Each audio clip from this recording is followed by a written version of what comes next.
বাইর করে দিয়েছে কোনোদিন? মা কোনোদিন বাড়ি থেকে কোনো সন্তানকে বাইর করছে? এইরকম নজির কোথাও নাই। এইরকম নজির কোথাও নাই যে মহান রব্বে কারিম আপনি আমাকে সৃষ্টি করেছেন, যিনি আরশে আজিম ছেড়ে আরশে মহল্লা ছেড়ে প্রথম আসমানে আয়সা আমাকে ডাকেন যে ও আমার বান্দারা আয় তোরা, আজকে কমপক্ষে তোরা আয়, সারা জীবন তো গুনাহ করলি, আজকে অনুতপ্ত হ, আজকে একটু আমার কাছে ক্ষমা চা, আজকে একটু দাঁড়া, আজকে একটু দাঁড়া, তুই তুই আমার কাছে একটু চা, একটু হাত দে, শুধু একটু একবার তুই আমার কাছে চা। আল্লাহ, জীবনে তো গুনাহ করলাম অনেক, মাওলা তোমার কাছে ক্ষমা চাচ্ছি, আল্লাহ যা করছি সব ক্ষমা করে দাও, আল্লাহ জীবন তো শেষ, মাওলা তুমি তো সব, তুমি সব, তুমি আমার কাছে আসো, তুমি তো আমার কাছে আসছো, আমি তো তোমার কাছে যাই নাই, তুমি তো আরশে আজিম থেকে প্রথম আসমান পর্যন্ত আসছো, মাওলা তোমার কাছে আমি চাচ্ছি, তুমি আমাকে এ দাও, এটা দাও, ওটা দাও। মহান রব্বে কারিমের ওয়াদা, আল্লাহ হাবিবের ওয়াদা, কোন ব্যক্তির হাত খালি যাবে না, কোন ব্যক্তির হাত খালি যাবে না, কোন ব্যক্তির হাত খালি যাবে না।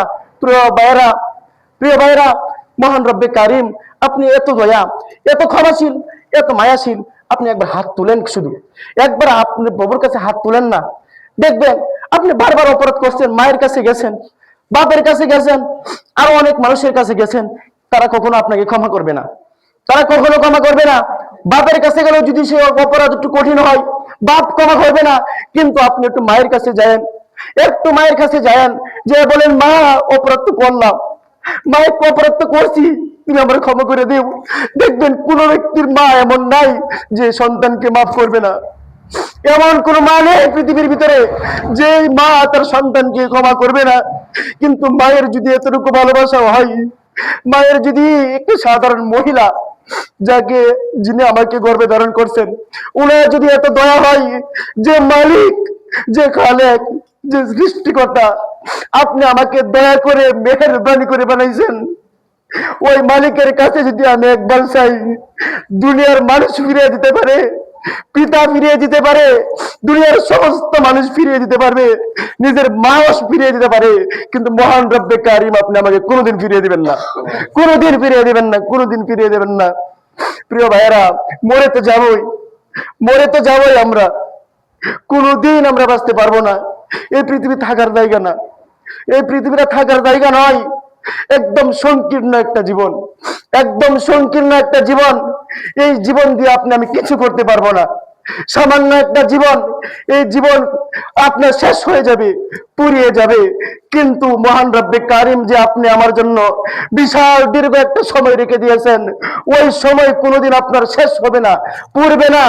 দুনিয়ার ভিতরে জীবন আছে তো মরণ লাগবে, কিন্তু মহান রব্বে কারিমের যে একটা জীবন দান করবেন, ওই জীবনে আর কোনোদিন মৃত্যু নাই, আর কোনোদিন মৃত্যু নাই। কোনো ব্যক্তি মরবে না, কোনো ব্যক্তি মরণের স্বাদ আর আস্বাদন করবে না, আর আস্বাদন করবে না। পৃথিবীতে একবার মারা যান, দেখবেন আপনার জীবন শুরু।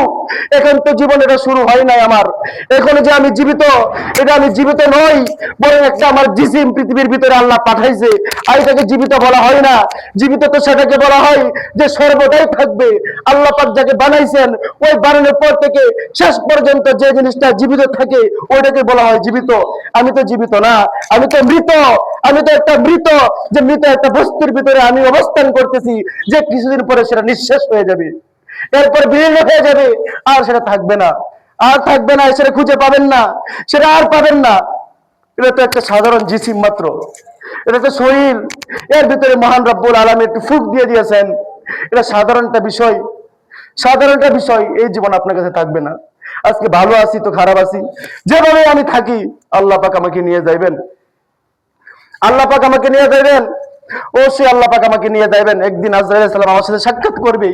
আমি সুস্থ থাকলেও অসুস্থ থাকলেও, আমি যদি সুখ শান্তি থাকি, আনন্দে চিত্তেও থাকি, সেই আজরাইল আমার কাছে আসবেই, আমাকে নিয়ে যাবেই। যেদিন আমি আজরাইল আমার কাছে চলে আসবে, ওই দিন যদি আমি গুনাহে লিপ্ত থাকি, হায় কপাল, হায় কপাল, ওই দিন আপনি কপাল ঠাপড়াইবেন। যেদিন এই কিরামান কাতিবিন আইসা মুনকার নাকির আইসা আপনাকে জিজ্ঞাসা করবে যে মান রব্বুকা, তোমার প্রভুকে। ওই দিন যখন আপনার উত্তর দিতে পারবেন না, তখন আপনি বলবেন লা আদরি লা আদরি, আমার রবকে আমি তো জানি না, আমার রবকে তো আমি জানি না। আপনাকে জিজ্ঞাসা করবে দিন আল ইসলাম, আপনার দিন কি? আপনি তো বলবেন লা আদরি লা আদরি, আমি তো আমার দিন সম্পর্কে অজ্ঞ। আপনাকে দেখিয়ে বলা হবে একজনের ফটো, বলা হবে যে মান হাজার রাসূল, এই লোকটাকে যদি আপনি চিনেন, আপনি ধর্ম মানেন, আপনি তো উত্তর দিবেন এ তো মুহাম্মদ আমার নবী। কিন্তু আপনি যদি সেরকম না হন, আপনি তো বলবেন যে এই লোককে আমি তো তাকে চিনি না, সে তো অপরিচিত একজন লোক, আমি তারা চিনি না। ওই দিন আপনি কি জবাব দিবেন মহান রব্বে কারিমের দরবারে? এজন্য আসুন প্রিয় ভাইয়েরা, আপনারা আসুন, মহান রব্বে কারিমের ডাকে সাড়া দিবেন। আপনি মহান রব্বে কারিম আপনাকে ডাকবেন, বরং আপনার তো উচিত যে আপনি ডাকবেন। গোলামের তো উচিত যে মনিবের আনুগত্য করা। মনিব তো গোলামের আনুগত্য করে না। আমরা যারা এখানে আছি, আমরা তো সকলেই গোলাম। আমরা তো এখানে সকলেরই গোলাম। আমরা এখানে মহান রব্বের সকলের গোলাম। আমরা এখানে কেউ মনিব না। এই দুনিয়াটা একটা বারাটিয়া জায়গা, এখানে বারাটিয়া জায়গা। আল্লাহ পাক আপনি আমাদের কাছে বাড়া দিচ্ছেন, এটা বাড়া দিচ্ছেন অল্প কিছুদিনের জন্য, বেশি দিনের জন্য নয়, অল্প কিছু দিনে বাড়া দিচ্ছেন। যেমন কোন ব্যক্তি দুনিয়ার ভিতরে ভাড়া নিলে সারাক্ষণ থাকে না, তার জায়গা হয়ে যায় না।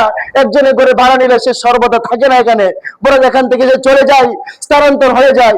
মহান রব্বে কারিম তো মনিব, আমরা তো গোলাম। সুতরাং আমরা গোলাম, মহান রব্বে কারিমের ডাকে আমরা সাড়া দিতে হবে।